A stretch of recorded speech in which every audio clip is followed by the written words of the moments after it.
Hey guys, welcome back to Betting B1G. We are here. We are ready to give you that money, honey, so you can spend it on the holidays or the Letterman Row store. Yeah, or the Letterman Row store.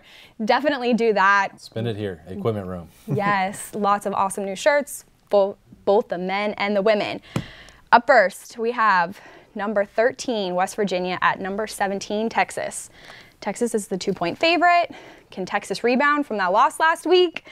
West Virginia does have a great offense. What do you guys think? I think that Tom Herman could win a fight with Dana Holgorsen if he gets fired up like he did at the end of last week's game. But I don't think that he's got a team that is going to be able to slow down West Virginia in that offense. So I'll take even on the road there with just that 2-point tight spread. I think that the Mountaineers are going to be able to go take a win away from those Longhorns, Tim. Yeah, I do too. I think they just have a better football team, and I know it's at Texas and all that, but sometimes I kind of just like taking the better team, getting the points. Right. And I think Texas's defense had a rough week last week. They're up against a high-powered offense, West Virginia again, and I think the Mountaineers win outright. So I'll take the points. The back and not back keeps fluctuating. It's a tradition unlike any other. Texas is no longer back. All right, number 6, Georgia, at number 9, Kentucky. Kentucky is having a oddly incredible season, and Georgia is a 9.5-point favorite. How does this end up? I can't believe that the SEC East is going to be decided on the first weekend of November. Like, that's what means more. Like the rest of your division is so garbage that you can't. Nothing else is going to happen the rest of the season. I mean, Georgia is the best team in the East. You can get. I've seen very strange things happen. And back when I covered the SEC in Lexington, once in a while you'll see some really squirrely stuff go down there. But I think that Georgia is too good for that. It would help Ohio State, to be honest, if Kentucky could get a win there. But I don't think it's going to happen, and I think Georgia will cover. Yeah, I struggled with this one because I do think Georgia is like a significantly better football team, but I just think that this isn't the same Georgia team as last year. I think that, up front on both sides of the ball, they're a little bit worse than they were a year ago. And that's kind of where Kentucky's strength is, right? Like, they have a really good defense. They run the ball really well. So I think that they might be able to keep this close.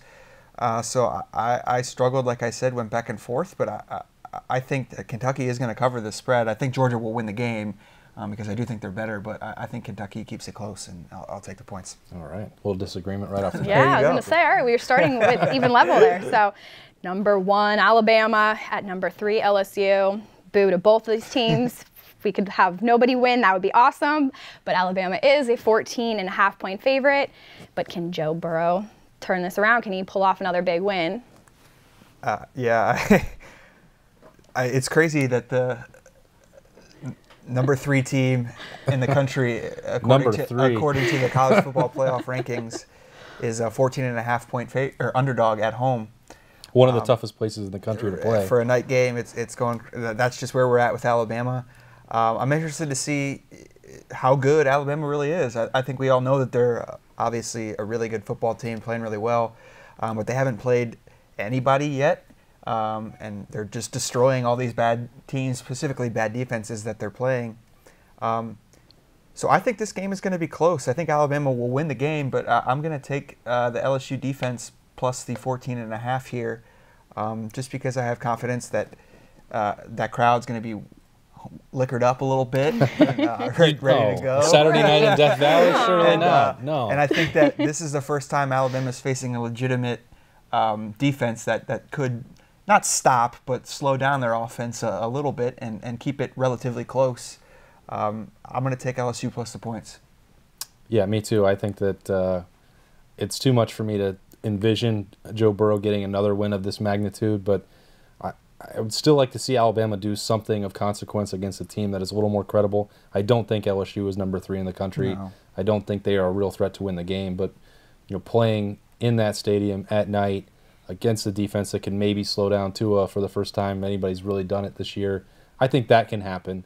And I like to put some of this in perspective too, beyond the gambling advice. If you're an Ohio State fan, you actually want Alabama to win this game. You don't want to open the door for 2 SEC teams to get into the college football playoff again. So cheer for Joe Burrow to cover, but Alabama to win the game. I mean, Alabama, they might lose once. They're not losing twice. No. So they're going to the playoff as one loss no matter what. Like, they've got their spot, in my opinion. Yeah. So if you're an Ohio State fan, you want them to just run through everybody. Well, the committee's going to put them in regardless. Exactly. Like, I don't even know why they play the games. Yeah. They proved it last year that no matter what schedule they play, they're getting it. Well, that's what I mean. Like, they're going to the playoff. Yeah. They're not going to lose 2 games, I don't think. So 1 loss Alabama or no loss Alabama obviously is making the playoff. So you might as well just have them knock every team out.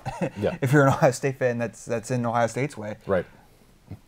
I get it. It's super hard as somebody that just doesn't like Alabama to ever want them to do anything, but I get it. So number 14, Penn State, and number 5, Michigan. Michigan is a 9.5-point favorite. Michigan is playing really well right now. Obviously, I'd like them to take them down, but can it happen? This is another one where the gambling advice and the rooting interest should conflict for Ohio State fans. Michigan needs to keep on winning before the game. I think that they will. I'm a little hesitant about this spread. I think that Penn State can probably cover that just because I continue to have some doubts about Michigan and their offense and Shea Patterson and, potentially untimely turnovers.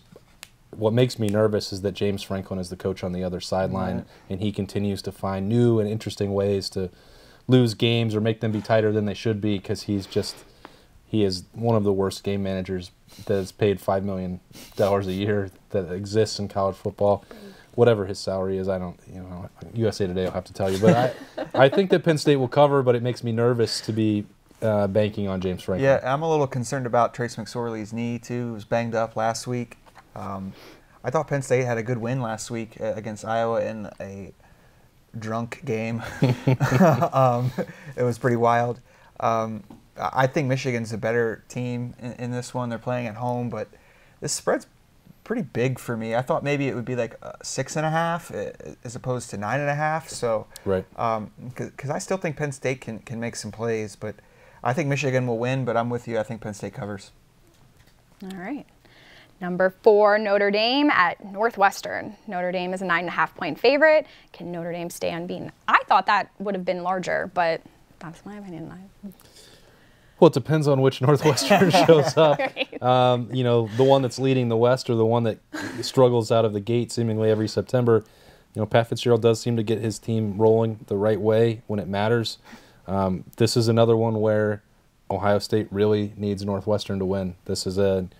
At some point, Notre Dame is going to have to lose to remove some of this doubt and uncertainty from the equation when you're looking at the path. And when I wrote about the CFP rankings, Tim, on Tuesday, I called it a clear path just because if they win, and I expect chaos to happen, Ohio State will be in good shape. It's maybe not as clear right now as it could be. It would be much easier for Ohio State once Notre Dame is out of the picture. Notre Dame is always the wild card in this whole thing because they're not in a conference, and they traditionally play a really strong schedule. And when you look at just brand names on their schedule this year, they're it's a typical Notre Dame schedule. But the problem is this year, Florida State is terrible. Virginia Tech is terrible. Some of these other teams, that USC is terrible, that they always play. Stanford's not really all that good either. So they're playing big name programs, but the teams aren't very good. So it's very possible that Notre Dame goes 12-0. I just don't know that they're good enough to go 12-0. So I think Northwestern, and I don't know why I'm going to say this, but I think Northwestern's going to win this game outright. And I've picked against Notre Dame like 4 times this year. He's been wrong all 4 times. So probably be the 5th. But I feel, I don't know, like Northwestern at home, I think they can muck this game up a little bit and play that Big Ten Big Ten football game that they want. And I think they're going to win the game. Yeah, I'm with you again. Very nice. So we have home Nebraska at number 10 Ohio State. Ohio State is an 18-point favorite. That's a big spread considering how Ohio State played against Purdue.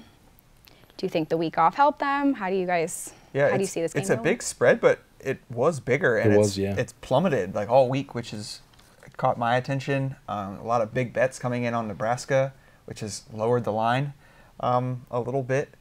I'm not sure why. I understand Ohio State played awful the last time out. They got waxed Purdue. I'm more of that was kind of just an anomaly type performance that kind of just happens in college football once a year. You'd obviously, if you're an Ohio State fan, you'd like for it not to happen as it has the last 2 years, because that's pretty weird against these pretty average teams. But I think Ohio State needed to get to that open week. They needed the week off to rest, recover, do all that stuff, get some things sorted out. Coming back home, and Nebraska is a 2-6 football team. I know they've got some offensive rhythm, maybe building a little bit, but they're still not a very good team. So this, to me, seems, I think Ohio State wins comfortably. Maybe I'm too optimistic. I don't know, but I'll gladly lay 18 points in this one. I think Ohio State's going to score 50, and I'm not sure Nebraska, they might get a couple touchdowns, but I'm not seeing more than 17, 21 points from them. So I could see something like 52-14, 52-17, that type of range. So I'll take Ohio State and lay the points. The black shirts don't exist anymore. I mean, I've covered 3 Ohio State Nebraska games. They have not been close. They've not been close. And Ohio State scores at will against them. They could score way more than they even have the last couple meetings. Yeah. And this will be a fired up, angry, and also maybe motivated with some of the stuff that's come out now with Urban Meyer talking about his health and all this stuff. I think what you mentioned, Tim, a week to prepare, and Alex talked about the off date. Can they come back stronger and fix the issues? I think that there's part of this that Ohio State needed a loss to be honest about what they needed to correct. It's one thing to say, hey, we're not that good running the football, we've given up big plays, but then Ohio State's coaching staff says, well, we're 7-0. We're winning. How much should we really change? Well, when you lose, and when you lose handily, you have no choice. Yeah. Something was wrong, and something needs to be fixed. And if people have questions about some of these coaches, that's valid. But they're paid a lot of money to get it right. Most of them got hired in the first place for a reason, and these are still 4- and 5-star players that they have. I think that they'll get it done. I think that Ohio State will cover. Yeah, I do think there's something to that. Like, you can talk about, obviously the staff knew that there were things they needed to improve on, but until you actually lose a game, and sometimes that comes back to bite you, right? You lose the wrong game. Yep. Like in 2015, they lost the wrong game before they fixed what they needed to fix. Yep. And it cost them a spot in the playoffs. So losses are never, you never want to lose a game, but sometimes you have to get things corrected. So we'll see if it happens. If some of the same struggles are there, they've got even bigger problems going forward. But I think they'll be okay, and I just don't think Nebraska's very good. Yeah, so that helps. That will help. They're not. All right, well, that's what we've got for you today. Go make that money. Come spend it at the Letterman Row Equipment Room. Get all your fun stuff, and we will see you next week. Bye, guys. See ya.